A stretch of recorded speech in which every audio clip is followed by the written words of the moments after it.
identitas. Baik, Bapak, Ibu, saudara-saudara, para mahasiswa semua, kita ada kesempatan untuk bertanya kepada guru besar kita. Sudah mulai ada beberapa yang nunjuk. Ya, ada satu di sini, ya. Satu yang berjilbab, ya berdiri. Yang kedua di sini mahasiswa, jadi satu putra, satu putri. Yang putri, ini perempuan. Kemudian yang kedua, di atas satu. Wah, suaranya. Nanti kalau bertanya langsung ke arah sini ya, mencari mic ya. Yang sudah ditunjuk, sudah ditunjuk, moderator boleh segera berada berbaris di belakang stand mic kita. Yang berjilbab tadi, mahasiswa yang berjilbab tadi. Kemudian kita ambil satu lagi yang pakai buku. Ya, pakai buku. Itu cerdik tuh, nunjuk tangan pakai buku langsung kelihatan. Silakan pertanyaannya, boleh pertanyaan apa saja, betul Prof? Ya. Boleh pertanyaan apa saja, dijawab atau tidak itu urusan profesor nanti. Dibatasi 5 tadi. Tapi dibatasi langsung 5 pertanyaan. 5, jadi sudah ada 3 penanya. Kita cari yang dari atas, baju putih yang dari atas, yang di tengah, segera turun ke bawah berbaris di belakang mic. Ya, 5 orang. Pertanyaannya singkat, straight to the point. Silakan. Perkenalkan diri dan apa pertanyaannya. Bismillahirrahmanirrahim. Assalamualaikum warahmatullahi wabarakatuh. Perkenalkan, nama saya Anindya Aisyah Adnan dari Fakultas Hukum Universitas Andalas.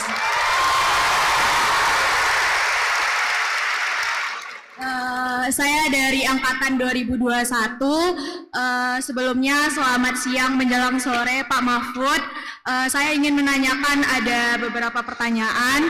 Kebetulan saya ingin memberikan dulu ya Pak, bahwa saya juga asalnya dari Jawa Timur, dan berdomisilinya tapi di Riau, tapi keluarga besar aslinya di Jawa Timur. Mungkin saya akan melanjut aja untuk pertanyaannya Pak. Bagaimana langkah-langkah konkret yang dapat dilakukan untuk memastikan bahwa pemilu 2024 nantinya itu berlangsung secara demokratis dan konkret, dan berhubungan dengan itu juga Bapak seorang ahli hukum dan merangkap mantan Ketua MK dan Hakim Mahkamah Konstitusi. Bagaimana Bapak melihat peran lembaga-lembaga hukum, terutama lembaga yudikatif, yang dimana lembaga yudikatif ini sebagai lembaga yang menyelesaikan hasil sengketa pemilu dalam memastikan integritas dan transparansi pemilu 2024. Mungkin itu pertanyaan dari saya. Terima kasih. Wassalamualaikum warahmatullahi wabarakatuh. Lanjutkan yang kedua.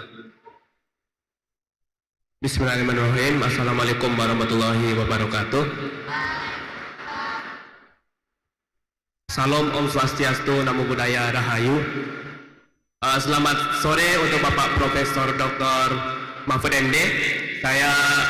Izinkan saya perkenalkan diri terlebih dahulu. Nama saya Farasat Ahmad. Saya adalah mahasiswa dari Fakultas Hukum Universitas Andalas tahun 2023. Pada kesempatan kali ini saya ingin menyampaikan 2 buah pertanyaan. Yang pertama terkait sistem kampanye yang pada saat ini kita semua ketahui bahwa setiap kader ataupun calon yang ingin mendaftarkan diri untuk duduk di Senayan ataupun untuk mencalonkan diri untuk jabatan tertentu itu menggunakan poster ataupun spanduk. Yang diresahkan oleh masyarakat pada saat ini adalah spanduk-spanduk ataupun bendera-bendera partai yang cenderung merusak pemandangan di tengah-tengah kota, Pak. Apakah peraturan terkait penggunaan bendera di taman-taman kota yang merusak pemandangan ini itu ada regulasi mengatur tentang di mana saja bisa dipasang dan kapan tidak bisa dipasang? Itu pertanyaan saya yang pertama. Yang kedua, untuk generasi muda seperti saya Pak, generasi muda seperti saya yang lebih aktif melihat kampanye di media sosial, itu bersama rekan-rekan di sini sama-sama merasakan keresahan yang sama, yaitu adanya isu buzzer, Pak.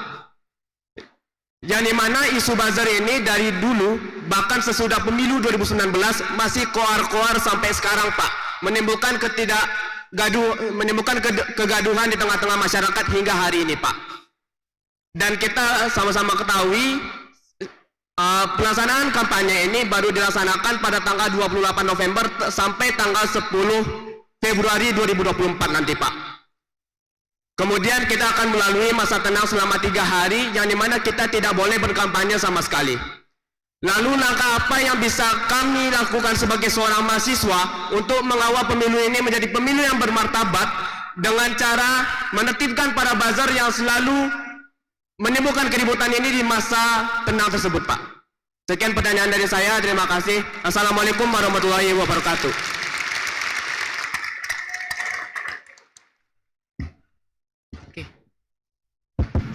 Cek. Bismillahirrahmanirrahim. Disingkat ya, disingkatkan ya. Siap. Bismillahirrahmanirrahim. Assalamualaikum warahmatullahi wabarakatuh. Perkenalkan, nama saya Yodra Muspierdi dari Fakultas Hukum Ilmu Hukum Universitas Andalas, Pak. Sebenarnya ada 2 hal yang ingin disampaikan kepada Prof gitu. Pertama adalah sebuah pertanyaan dan yang kedua adalah sebuah permintaan. Dan juga pertama ada pertanyaan dari kami, mungkin kalau salah tolong tunjukkan, baru belajar juga Prof. Terkait bahwasanya memang pada hari ini pada pemilu 2024 yang sangat disoroti hari ini adalah terutama bagi kami kaum pemilih pemuda yang katanya ada data 56% yang akan menjadi pemilih pada tahun 2024. Jumlah yang cukup banyak untuk jumlah yang cukup banyak untuk pemilih. Dan juga yang menjadi catatan highlight bagi kami adalah 56% itu adalah jumlah yang banyak, namun kita terkadang muak dengan pemilu ini, Prof. Bagaimana tidak? Mulai dari awal banyak drama-drama pemilu, mulai dari sistem pemilu yang proporsional terbuka tertutup, wacana presiden 3 periode dan segala macamnya, ada politik dinasti dan segala macamnya. Dan kita lihat hari ini bagaimana kita bisa yakin tahun 2024 memang eranya pemuda untuk memilih hari ini. Ini adalah era pemilih pemuda, 56% itu bisa memilih ke TPS gitu. Apa yang bisa meyakinkan hal tersebut? Karena kami berpikiran gini, siapapun presidennya masih banyak yang berpikiran siapapun presidennya nanti itu tuh kita akan jadi gini-gini aja, masih banyak, Prof. Yang kedua, ini permintaan, Prof. Mungkin saya sekaligus mewakili BEM Universitas Andalas, Badan Eksekutif Mahasiswa Keluarga Mahasiswa Universitas Andalas, kebetulan menjadi presiden mahasiswa pada saat ini, Prof. Sesuai dengan putusan MK nomor 65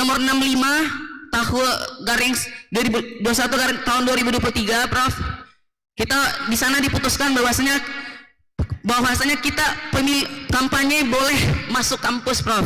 Makanya kami secara langsung melakukan permintaan dan mengundang langsung Bapak Prof. Mahfud MD selaku calon wakil presiden gitu untuk bisa datang ke Universitas Andalas nantinya gitu. Dan nanti kami akan permintaan itu akan kami kirimkan undangannya langsung dan harapannya bisa menerima undangan secara langsung baik itu Prof nanti ataupun calon presidennya. Itu saja dari saya. Assalamualaikum warahmatullahi wabarakatuh.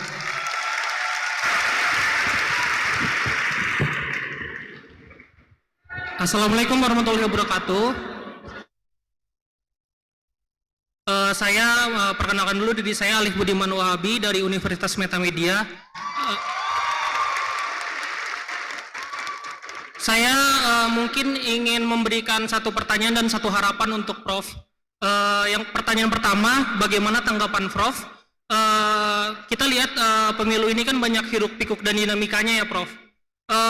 Bagaimana tanggapan Prof tentang kader-kader partai yang telah menjadi gubernur, wali kota atau pemimpin daerah, mereka itu diwajibkan untuk mendukung calon presiden dan wakil presiden dari partainya. Bukankah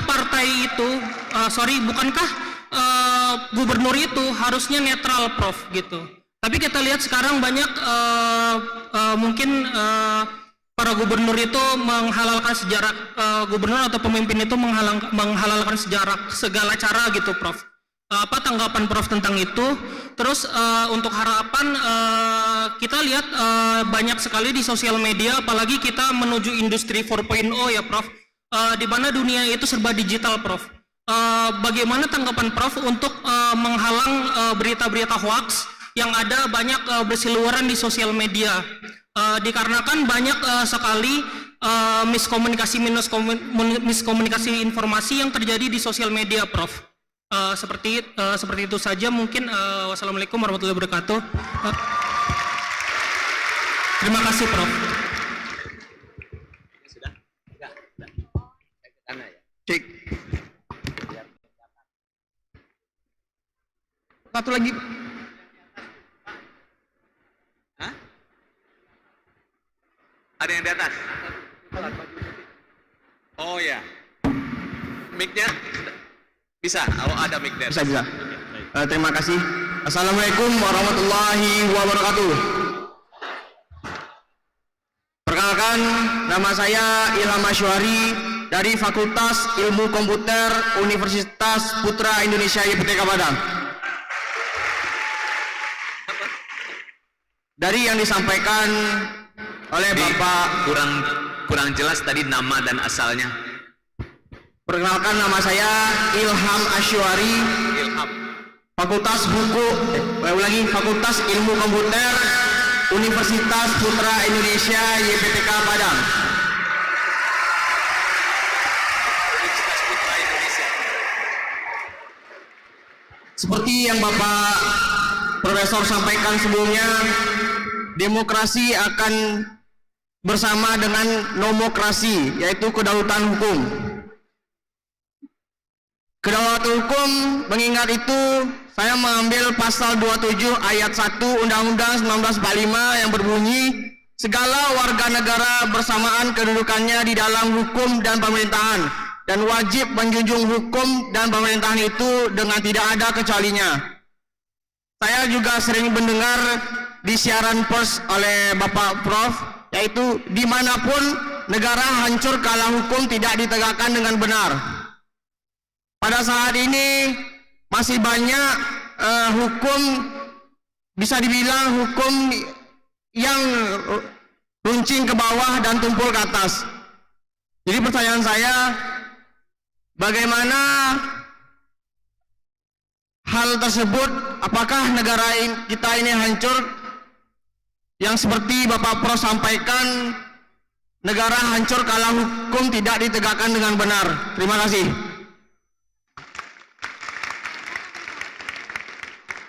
Oke. Baik, luar biasa. Kita persilahkan Bapak Profesor Dr. Mahmud MD untuk menjawab pertanyaan kita semua.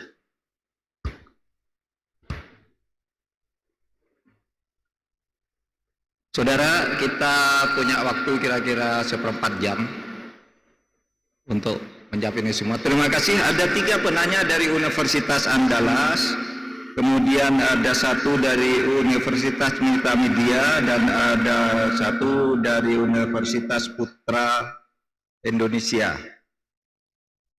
Saudara, mungkin saya salah catat ini, Amindia Adnan dari Fakultas Hukum Universitas Andalas.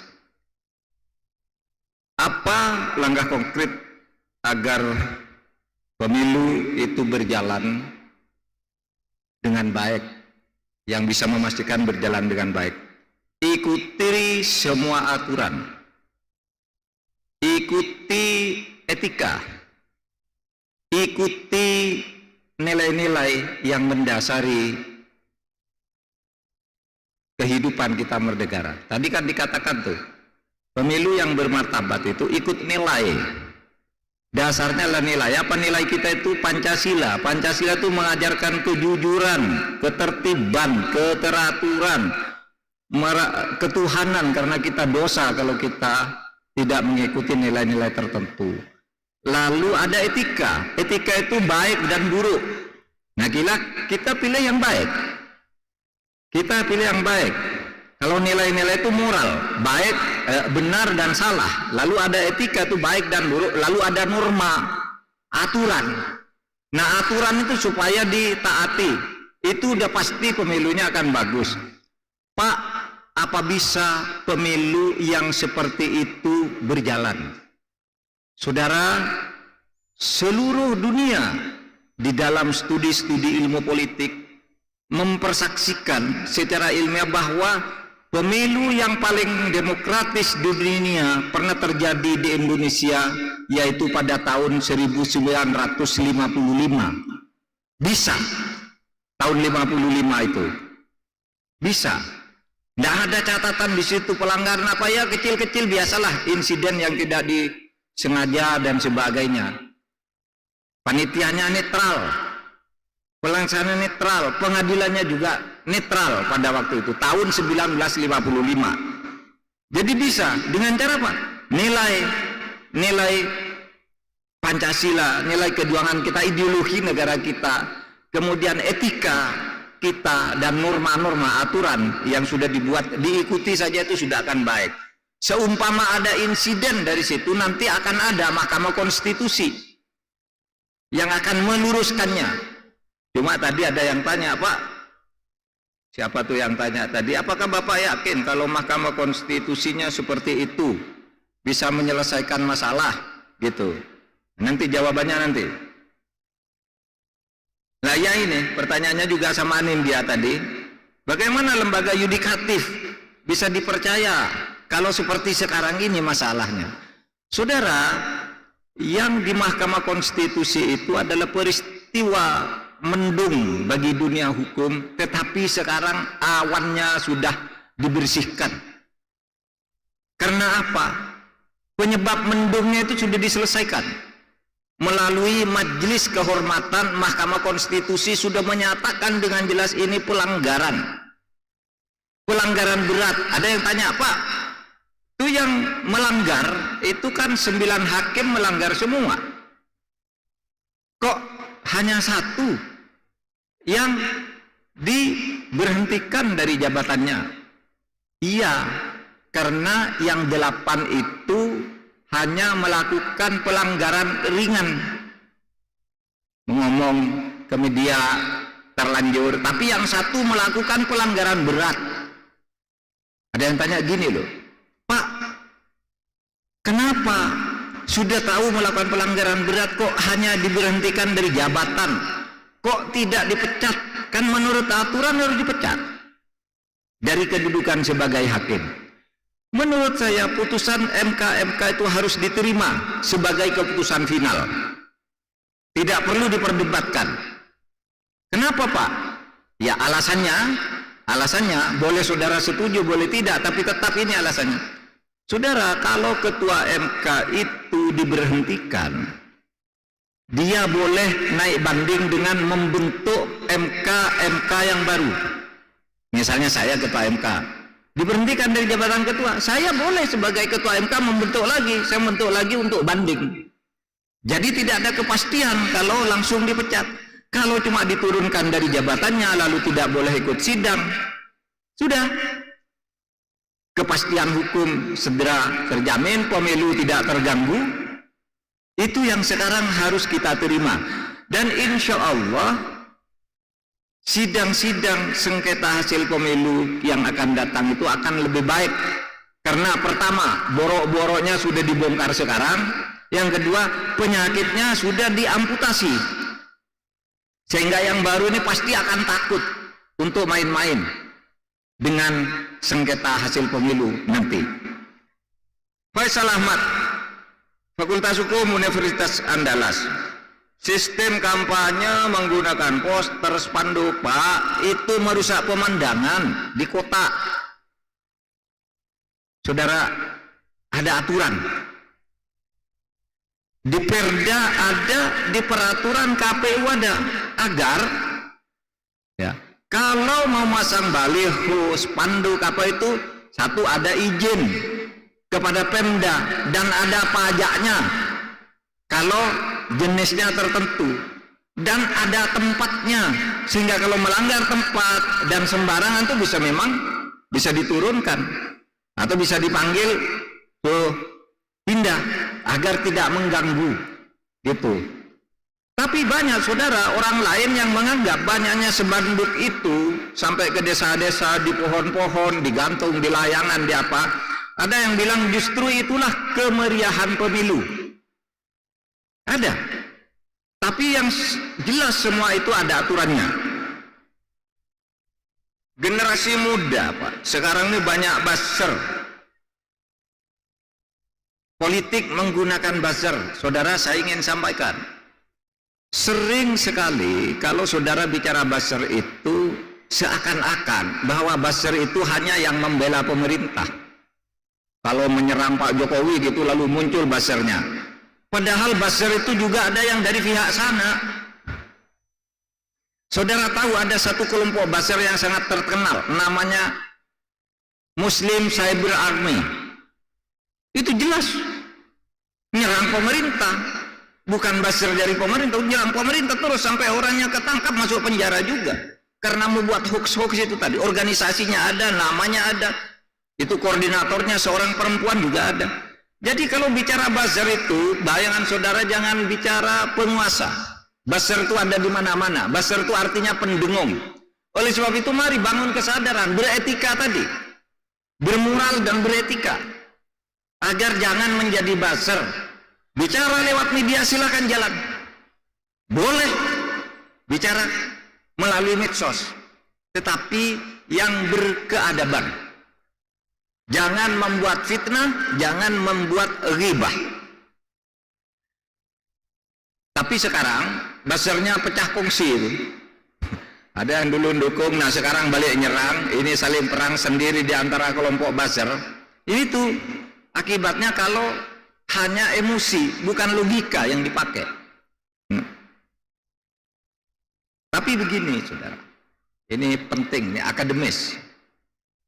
Buzzer itu kan biasanya menggunakan IT, menggunakan medsos. Nah dulu ketika medsos baru berkembang, itu timbul problem. Karena pada waktu itu ada orang memfitnah orang, menyebarkan berita bohong dan meresahkan.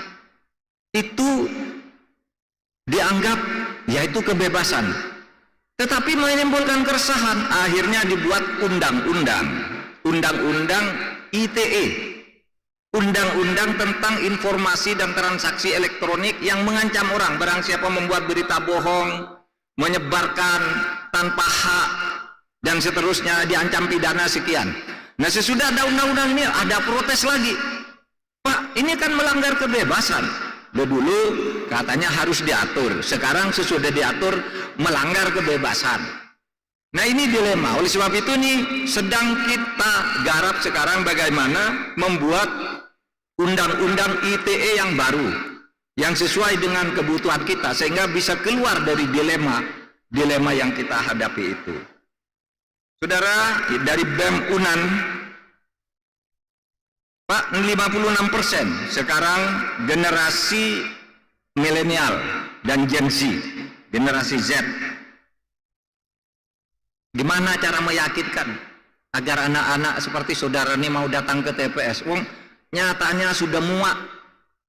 Mau milih siapa? Muak milih calon-calonnya seperti itu, jorok semua. Partainya kotor. Saudara jangan berpikiran begitu. Kalau orang saudara menginginkan yang baik, lalu tidak ada yang baik terus saudara tidak milih, semakin hancur negara ini. Oleh sebab itu, lawan rasa muak itu datang ke TPS, pilih yang baik. Itu tanggung jawab saudara. Saudara, tidak lama lagi negara ini akan dipimpin oleh saudara.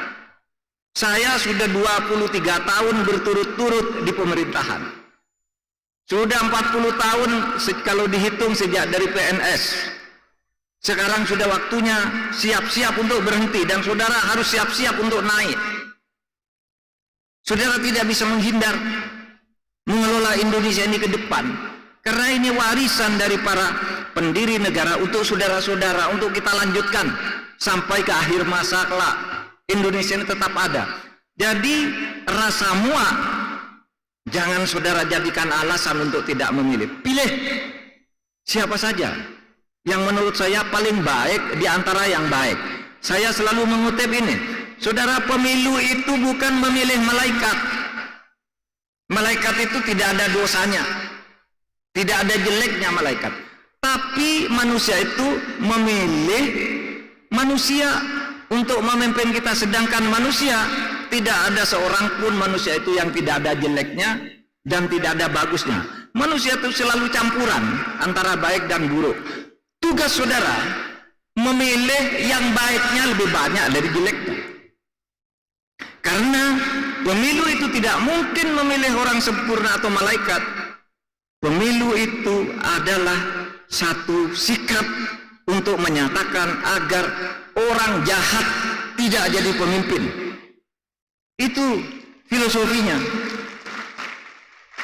Kalau mau nilai yang bagus tidak ada. Nabi sudah tidak ada sekarang. Kalau nabi bagus, malaikat bagus, tapi kita milih manusia di antara kita sendiri. Pilihlah yang terbaik. Saudara, putusan MK, kampanye boleh masuk kampus. Memang begitu putusan MK. Kampanye masuk kampus itu adalah kampanye dialogis atas izin rektor. Tentu ada temanya. Misalnya, Pak, gimana cara mengatasi kolusi atau mafia di bidang pertambangan? Anda sebagai calon wakil rakyat di dari daerah Sumbar, ayo datang kampanye ke kampus. Apa? Boleh atas izin rektor. Boleh. Nah, itu kalau kampanye elektoral. Kalau kampanye untuk inspirasi, untuk dasar negara, untuk mencapai tujuan negara yang sifatnya abstrak, inspiratif, itu memang boleh. Belum masa kampanye aja boleh. Nah, seperti saya sekarang ini kan kampanye, tapi bukan kampanye politik elektoral, kampanye ideologi negara, kampanye konstitusi negara, itu boleh. Makanya Pak Rektor tanpa ragu mengundang, karena ini bukan kampanye politik praktis. Itu artinya misalnya kamu harus milih ini, jangan pilih itu, partai ini baik, partai ini jelek, itu tidak boleh di kampus. Karena itu politik praktis. Tetapi kampanye konsep itu boleh diadakan di kampus. Oleh sebab itu saudara boleh sekarang mengorganisasikan diri. Saudara, kemudian dari Universitas Media, Pak, gimana caranya nih kader-kader parpol yang jadi gubernur, jadi bupati, jadi wali kota harus mendukung partainya? Ada aturannya. Pertama saya katakan, hampir semua gubernur, wali kota, dan bupati sekarang ini itu bukan orang parpol. Ada beberapa yang harus diselesaikan pada akhir 2004, tapi itu sedikit, tidak sampai 5%. Yang lain itu sekarang penjabat gubernur, penjabat bupati, penjabat wali kota, itu bukan orang parpol. Itu ASN semuanya, dan dia harus netral. Itu jawabannya. Tapi bagi yang masih berlanjut sampai 2024 ada aturannya. Tidak boleh sembarang kampanye, tidak boleh menggunakan fasilitas negara. Sumatera Barat dan Bengkulu, gubernurnya itu masih sampai tahun 2024. Tapi yang lain sudah penjabat. Wali kota juga, bupati juga. Jadi sekarang sudah ASN lah. Yang masih ASN karena masa jabatannya habis 2024 juga ada aturannya. Kapan boleh kampanye, bagaimana caranya kampanye, di mana tempatnya kampanye. Tidak boleh menggunakan fasilitas negara, tidak boleh menggunakan mobil dinas, dan seterusnya dan seterusnya. Jadi itu aturannya, itu saja diikuti. Bagaimana menangkal berita hoax? Tadi sudah saya jelaskan, ya. Saudara harus kritis, jangan sembarangan memforward lalu mengomentari yang jelek-jelek gitu. Coba saudara bayangkan ada berita hoax begini. Ketika saya ribut mengungkap kasus pencucian uang sebesar 349 9 triliun itu tiba-tiba ada berita. Ada gambar kepala saya, lalu bajunya baju KPK, tangan saya diborgol. Bunyinya berita itu, luar biasa, Mahfud MD yang banyak omong ditangkap oleh KPK, hartanya disita sebanyak 400 miliar. Itu hoax.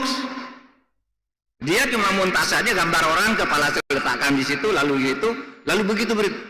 Itu banyak yang kemudian memforward, ini orang yang banyak omongnya ternyata ditangkap KPK juga gitu. Padahal enggak ada itu.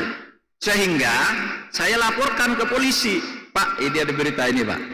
Polisi bisa nangkap enggak? Bisa. Tolong cari yang nyebarkan ini. Ditangkaplah orang namanya Muhammad Anwar dari Makassar. Saya bilang bawa ke Jakarta. Interogasi, dia ngaku minta maaf.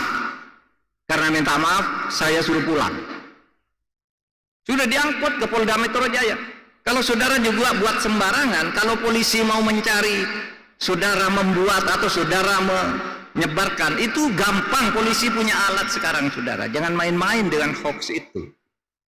2 kali saya, ada orang juga bilang, Pak Mahfud itu nggak tahu melaksanakan tugasnya tentang pelanggaran HAM. Masa peristiwa seperti itu disebut, itu yang peristiwa KM 50 disebut bukan pelanggaran HAM berat. Lah saudara, memang iya, kejahatan berat dan pelanggaran HAM berat itu beda. Kejahatan berat itu dilakukan oleh sipil atau oleh oknum yang tidak mengatasnamakan struktur. Itu kejahatan berat, misalnya membunuh 10 orang, membakar 200 orang, itu kejahatan berat. Narkoba itu kejahatan berat. Tapi kalau pelanggaran HAM berat, itu pelakunya aparat secara resmi, diperintah oleh atasannya, caranya begini, nanti hasilnya begini, cara menyembuhkannya begini. Itu namanya pelanggaran HAM berat. Lalu dia bilang, itu Pak Mahfud Menko Polhukam bodoh, tidak berperi kemanusiaan, orang dibunuh bukan pelanggaran HAM berat. Memang bukan. Dia bilang begitu. Saya bilang ke polisi, bisa enggak nih dicari orang nih? Bisa Pak. Pakai face recognition. Saya lapor jam 9, jam 11 sudah ketemu orangnya, sudah diantar ke kantor saya. Ini Pak orang yang melakukan. Ternyata takmir masjid. Ya akhirnya cuma minta maaf gitu. Minta maaf Pak, saya tidak tahu bedanya pelanggaran HAM berat dan kejahatan berat. Ya udah kamu pulang. Jangan suka berkomentar hal-hal yang kamu tidak tahu. Saya bilang begitu. Ini kalau nanggepi orang-orang begitu tuh gampang saudara. Kita sudah punya alat, KPK punya, polisi punya, BIN punya, BAIS punya. Bahkan sekarang orang-orang swasta itu juga udah ada yang mulai punya tuh. Mengikuti siapa nih yang pertama kali membuat ini, disebarkan oleh siapa, beredar ke nomor berapa saja, sudah bisa dilacak sekarang. Jangan main-main dengan hoax. Nanti kalau itu sangat serius, saudara dicari gampang. Tidak perlu waktu 2 hari untuk menemukan saudara, untuk menemukan kita. Itu.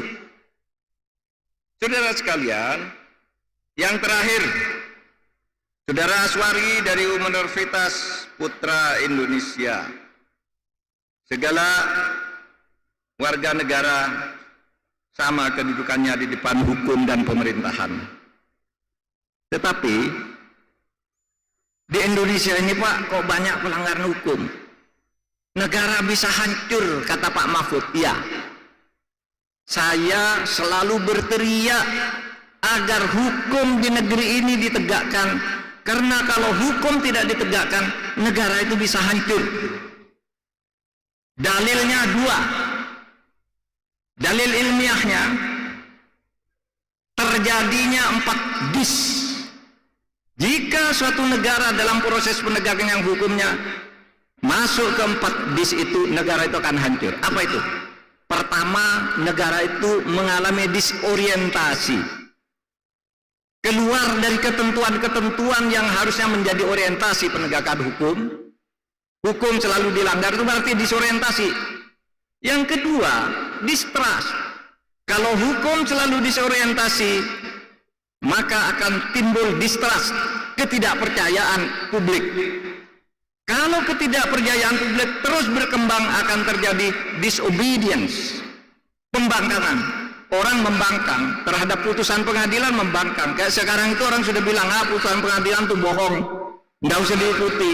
Itu disobedience namanya. Kalau disobedience karena pelanggaran hukum terus terjadi ini, disobedience dibiarkan, maka akan terjadi disintegrasi.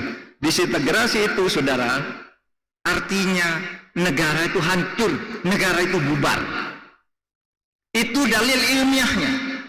Ada bukunya tentang itu yang disusun berdasar fakta-fakta timbul dan tenggelamnya negara. Nah, ini yang saya katakan dalil 4 dis ini itu diperkuat atau berdasar pada hadis Nabi. Kata Nabi, ingatlah. Ini ceritanya gini, singkat, 2 menit. Suatu hari ada seorang aristokrat di Madinah, namanya Bani Mahzum. Bani Mahzum itu punya seorang perempuan cantik, anaknya suka mencuri. Suatu saat ketangkap mencuri karena dia punya penyakit kleptomania. Kalau tidak mencuri itu tangannya gatal, apapun dicuri gitu. Dilaporkan ke Nabi. Nabi, ini mencuri, ya udah hukumannya potong tangan. Lalu keluarga Bani Mahzum itu merayu Nabi melalui putra angkat Nabi. Tolong bilang ke Nabi dong, anak saya jangan dihukum, saya malu. Sudah bayar berapa saja saya mau, asal jangan dihukum anak saya. Mau nyuap dia kepada Nabi. Lalu apa, saudara? Kata Nabi, ingat, hancurnya bangsa-bangsa dan negara besar di masa lalu itu karena kalau ada orang aristokrat, orang pejabat, orang punya uang bersalah minta tidak dihukum, sementara kalau ada orang kecil bersalah langsung dihukum. Itu negara hancur kalau kayak gitu, kata Nabi. Contohnya tuh negara bangsa lalu, Romawi, Cina, Mesir, Persia itu kan timbul tenggelamnya pemerintah itu karena ketidakadilan. Hancurnya sebuah rezim itu karena ketidakadilan. Maka kata Nabi, Bani Mahzum, tidak bisa saya mengampuni anakmu. Anakmu harus dipotong. Karena kata Nabi, fa'ayyamallah lau anna Fatimah binti Muhammad sarokat faqata'tu yadaha. Demi Allah, jangankan anaknya Bani Mahzum, anak saya Fatimah kalau mencuri saya potong tangannya agar negara tidak hancur. Oleh sebab itu, ya, kalau ingin menegakkan negara ini, mari tegakkan hukum dengan baik. Sekian. Assalamualaikum warahmatullahi wabarakatuh.